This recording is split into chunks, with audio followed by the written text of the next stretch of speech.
بسم اللہ الرحمن الرحیم۔ السلام علیکم دوستو، آج کی ویڈیو میں ہم آپ کو حضور صلی اللہ علیہ وآلہ وسلم کی قبر کو منتقل کرنے کے 4 مذموم مقاصد اور واقعات بتائیں گے۔ عبیدی حکومت کے چھٹے حکمران الحاکم کے عہد میں کچھ رافضیوں نے بادشاہ کو سبز باغ دکھائے کہ دنیا بھر کے مسلمان مدینہ پروانہ وار پہنچتے ہیں، کیوں نہ مصر میں گنبد خضرا جیسا عالیشان گنبد تعمیر کیا جائے اور پھر پیغمبر اسلام حضور صلی اللہ علیہ وآلہ وسلم، حضرت ابوبکر صدیق اور حضرت عمر فاروق رضی اللہ تعالیٰ عنہ کا جسد خاکی مدینہ سے نکال کر نئے گنبد میں منتقل کر دیا جائے۔ ایسا ہوگا تو لوگ زیارت کے لیے مدینہ منورہ کی بجائے مصر آیا کریں گے اور تمہارا نام دنیا میں روشن ہو جائے گا اور اہل مصر کی عزت کو 4 چاند لگ جائیں گے۔ الحاکم مشیروں کی مکاری کے چکر میں آ گیا اور اس نے مصر میں ایک فقید المثال عمارت اور شاندار گنبد غیر معمولی دولت خرچ کر کے تعمیر کروایا۔ جب وہ گنبد عنکبوت یعنی مکڑی کا گنبد تعمیر ہو گیا تو اس نے ایک معتبر ساتھی ابو الفتوح کو ناپاک پروگرام نافذ کرنے کے لیے مدینہ منورہ بھیجا۔ مدینہ سے پیغمبر اسلام محمد مصطفیٰ صلی اللہ علیہ وآلہ وسلم کے جسد مبارک کو مصر منتقل کرنے کا تذکرہ اس قدر کثرت سے کیا گیا کہ ہر بندہ بادشاہ کے مذموم مقاصد سے آگاہ ہو گیا۔ ابو الفتوح جب مدینہ منورہ پہنچا تو اس کی ملاقات عمائدین شہر سے ہوئی۔ ان میں سے ایک قاری نے سورۃ توبہ کی آیت نمبر 12 پڑھی، جس کے معنی یہ ہیں: اگر وہ عہد کر لینے کے بعد اپنی قسموں کو توڑ دیں اور تمہارے دین میں طعنہ زنی کریں تو کفر کے سرغنوں کو قتل کر دو، بے شک ان کی قسمیں باقی نہیں رہیں۔ تم ان سے لڑائی کیوں نہیں کرتے جنہوں نے قسم توڑ دی اور اللہ کے رسول صلی اللہ علیہ وآلہ وسلم کو نکالنے کا ارادہ کیا اور انہوں نے پہل کی ہے؟ کیا تم ان سے ڈرتے ہو؟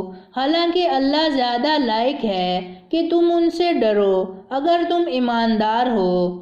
سورۃ توبہ کی ان آیات کی تلاوت نے پورے ماحول کو گرما دیا۔ حاضرین میں ایک عجیب و غریب قسم کا ولولہ پیدا ہو گیا اور وہ ابو الفتوح کو کیفر کردار تک پہنچانے کے لیے تیار ہو گئے، تاہم مدینہ منورہ کے تقدس کو پیش نظر رکھ کر قتل کے اقدام سے باز رہے۔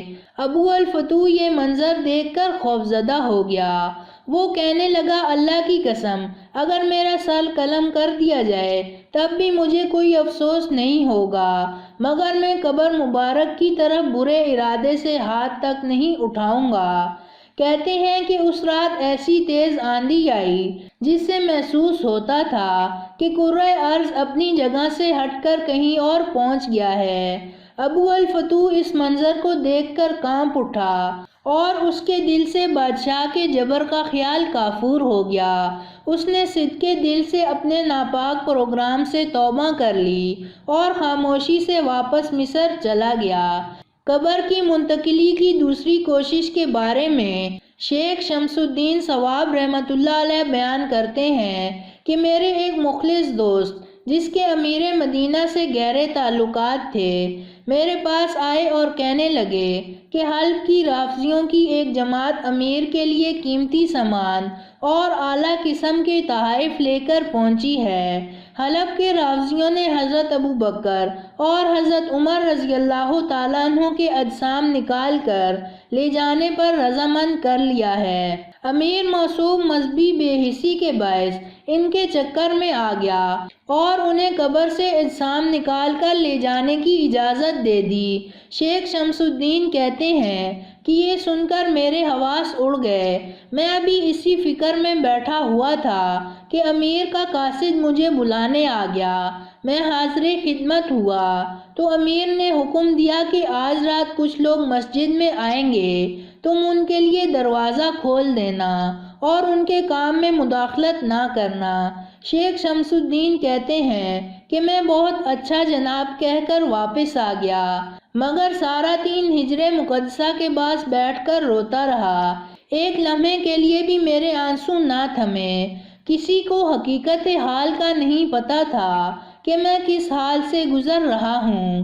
شیخ شمس الدین بتاتے ہیں کہ عشاء کی نماز سے فارغ ہو کر جب لوگ چلے گئے تو میں نے دروازے بند کر دیے۔ کچھ دیر بعد باب الاسلام جو میرے مدینہ کے گھر کے قریب تھا، اسی طرف سے وہ لوگ آئے اور دروازہ کھٹکھٹایا۔ میں نے امیر مدینہ کے حکم کے مطابق دروازہ کھول دیا۔ وہ اندر آنا شروع ہوئے۔ ان کی تعداد 40 تھی۔ وہ لوگ پھاوڑے، کدالیں، ٹوکریاں اور کھودنے کا دیگر سامان اور روشنی کے لیے شمع ساتھ لے کر آئے تھے۔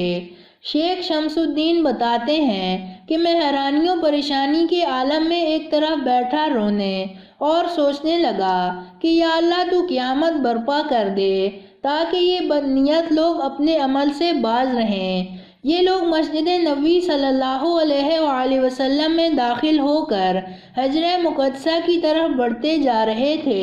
ابھی منبر شریف تک پہنچے بھی نہ تھے کہ ساز و سامان سمیت سب زمین میں دھس گئے۔ یہ واقعہ عثمان ابن عفان کی توسیع مغربی ستون کی جگہ پیش آیا تھا۔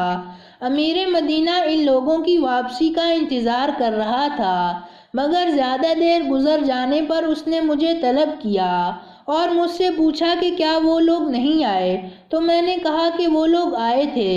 امیر نے دریافت کیا تو پھر کیا ہوا؟ میں نے جو ماجرا دیکھا تھا لفظ با لفظ سنا دیا، مگر امیر مدینہ کے وہم و گمان میں بھی یہ بات نہ آ سکتی تھی کہ انہیں زمین نگل گئی ہوگی۔ امیر نے ذرا تند و تیز لہجے میں کہا، ہوش والی بات کرو۔ میں نے کہا جناب آپ تشریف لے چلیں اور اپنی آنکھوں سے یہ منظر دیکھ لیں۔ ابھی دھنسنے کے کچھ آثار اور کپڑے وغیرہ نظر آ رہے ہیں۔ امیر نے مجھے سخت تنبیہ کی کہ اس واقعے سے کسی کو آگاہ نہ کرنا ورنہ تمہاری گردن اڑا دی جائے گی۔ اب تیسری کوشش کی بات کرتے ہیں۔ یہ کوشش 557 ہجری کے دوران سلطان نور الدین زنگی کے دور میں کی گئی۔ اس کے کرتا دھرتا نصرانی تھے۔ سلطان نور الدین رات کو تہجد پڑھ کر سو گئے تھے۔ خواب میں نبی کریم صلی اللہ علیہ وآلہ وسلم کو دیکھا۔ آپ صلی اللہ علیہ وآلہ وسلم 2 افراد کی طرف اشارہ کر کے کہہ رہے تھے کہ مجھے بچاؤ، مجھے ان دونوں سے نجات دلاؤ۔ نور الدین زنگی گھبرا کر اٹھ بیٹھے، وضو کیا، نماز پڑھی اور پھر سو گئے۔ انہوں نے وہی خواب پھر دیکھا، بیدار ہوئے، نماز پڑھی اور پھر سو گئے۔ نور الدین زنگی نے تیسری بار پھر وہی خواب دیکھا تو اٹھ کھڑے ہوئے اور کہا اب سونے کی کوئی گنجائش نہیں۔ نور الدین زنگی کا ایک خدا ترس وزیر جمال الدین مثلی بھی تھا۔ انہوں نے اس کے پاس پیغام بھیجا اور اسے اپنے ساتھ پیش آنے والے واقعے سے مطلع کیا۔ یہ سن کر جمال الدین نے سلطان سے کہا اب تمہارے یہاں بیٹھنے کی کوئی گنجائش نہیں، فوراً مدینہ منورہ کا رخ کرو اور اپنے خواب کو صیغہ راز میں رکھو۔ وزیر جمال الدین ان کی رفاقت میں مدینہ منورہ پہنچ گئے۔ وزیر نے مسجد میں اہل مدینہ سے ملاقات کی اور انہوں نے کہا کہ سلطان نور الدین زنگی مسجد نبوی کی زیارت کے لیے روانہ ہو گئے ہیں۔ سلطان نور الدین زنگی مدینہ منورہ پہنچ گئے اور انہوں نے اپنے خواب کا تذکرہ کسی سے نہیں کیا۔ پہلی رات انہوں نے اپنے گھر میں گزاری۔ انہوں نے مشورہ کیا کہ اس گتھی کو سلجھانے کے لیے کیا تدبیر اختیار کی جائے۔ بالآخر طے کیا گیا کہ شہر کے تمام لوگوں کو دعوت دی جائے اور ان میں انعامات تقسیم کیے جائیں۔ اس طرح مطلوبہ اشخاص کی پہچان کر کے انہیں گرفتار کر لیا جائے۔ چنانچہ وزیر نے اعلان کیا کہ بادشاہ سلامت آئے ہوئے ہیں، وہ اہل مدینہ کو انعامات سے نوازنا چاہتے ہیں، لہٰذا ہر آدمی سلطان کی سخاوت سے فیضیاب ہو۔ لوگ آنا شروع ہوئے اور شاہی تحائف لے کر رخصت ہونے لگے۔ بادشاہ تحفہ دیتے وقت ہر شخص کو گہری نظر سے دیکھتا اور خواب میں دیکھی شکلوں کو تلاش کرتا۔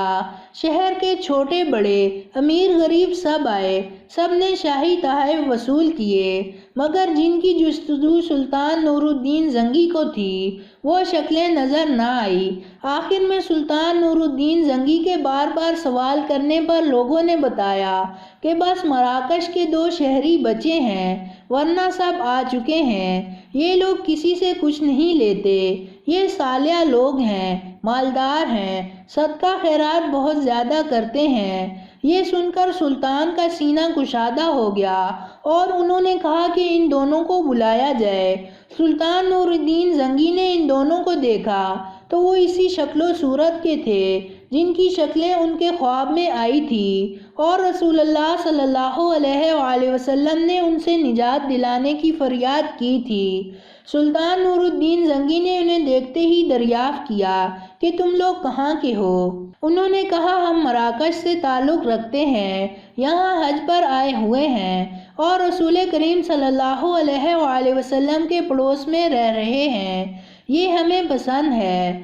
سلطان نور الدین زنگی نے کہا سچ سچ بتاؤ کہ تم کون ہو، لیکن ان دونوں نے سکونت اختیار کی۔ سلطان نور الدین زنگی نے پوچھا کہ ان کا گھر کہاں ہے تو بتایا کہ حجرہ شریف کے قریب رباب میں ہے۔ مدینہ کے لوگوں نے ان کی بے حد تعریف کی، انہوں نے کہا کہ یہ اللہ والے لوگ ہیں، اکثر روزے میں رہتے ہیں، صدقہ خیرات کرتے رہتے ہیں۔ لیکن نور الدین زنگی نے ان دونوں کو پکڑ لیا اور اپنے گھر لے آئے۔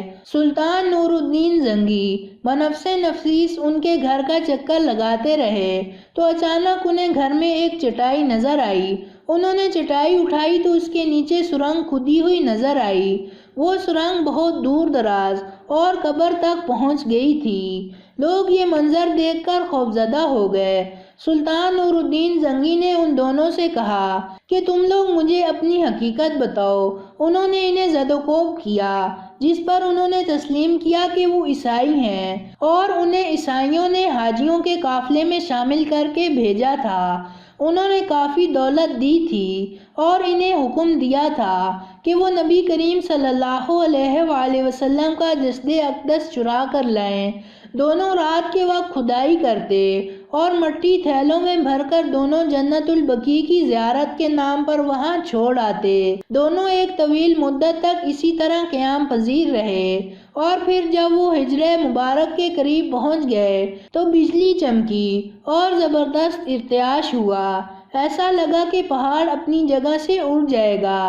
سلطان نور الدین زنگی ان کی ایمان سوز باتیں سن کر غصے سے بھڑک اٹھے اور انہوں نے انہیں عبرتناک سزا دینے کا حکم جاری کیا۔ اسی کے ساتھ ساتھ نور الدین زنگی پر ایک عجیب رقت انگیز کیفیت بھی طاری تھی۔ انہیں یہ سوچ کر اپنے اوپر فخر محسوس ہونے لگا تھا کہ اللہ نے انہیں اس عظیم الشان خدمت پر مامور کیا اور انہیں اس قابل سمجھا کہ وہ یہ کام سر انجام دیں۔ دوستو، یہ تھی ہماری آج کی ویڈیو۔ پسند آنے کی صورت میں لائک کریں اور اپنے دوستوں کے ساتھ شیئر کریں، اور مزید ایسی ویڈیوز دیکھنے کے لیے ہمارا چینل سبسکرائب کرتے ہوئے ساتھ موجود گھنٹی کا بٹن بھی دبا دیں۔ شکریہ۔